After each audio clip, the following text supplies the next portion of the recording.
Baigneuse, barque et coquillage by Charles-Édouard Généré-Gris, otherwise known as Le Corbusier, is a towering work painted between 1934 and 1947 and represents the culmination of years of artistic endeavour.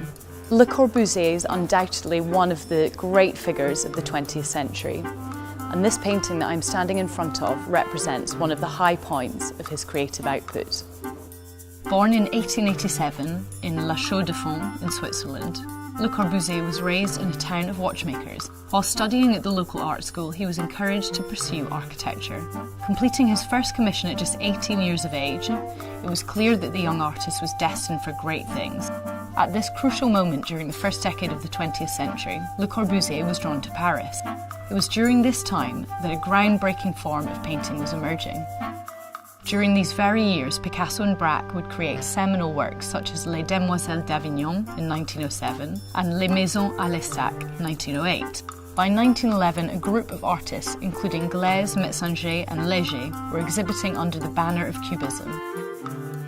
He returned permanently to Paris in 1917 an established architect. It was at this point in his life that he met the painter Amédée Ozenfant.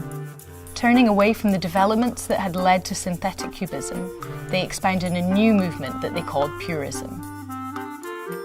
Le Corbusier also developed close relationships with a few other artists, such as Fernand Léger. Léger would often contribute articles to Le Corbusier's magazine L'Esprit Nouveau, and would go on to include one of his works in the interior of Corbusier's groundbreaking Pavilion de l'Esprit Nouveau at the Paris exhibition of 1925. Le Corbusier applied the strictest of practices to his work as a painter. Throughout his career, he dedicated his mornings to the studio, where he honed the exceptional technique that we see in the present work. It was during the 1930s that Le Corbusier's work shifted away from the strict tenets of purism towards more organic and sensual concerns.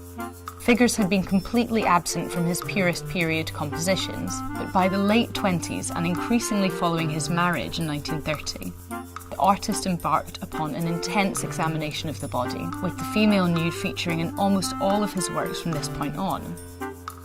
The conch was an example of the appearance of the Fibonacci sequence or golden ratio in nature. This had long become the cornerstone for Le Corbusier's ideas on space and aesthetics. The shell in this work is equal in scale to the monumental nude, and they both dwarf the simple outline of the boat above. This is a vision of serenity and voluptuous sensuality. Picasso's bathers of the early 30s must have been a reference for Le Corbusier. During the summers of 1938 and 1939, Le Corbusier was staying at Eileen Gray's villa in Roquebrune, Cap Martin. Surely the idyllic setting of this modernist masterpiece reinforced in Le Corbusier a sense of idyllic peace and beauty whilst creating this work.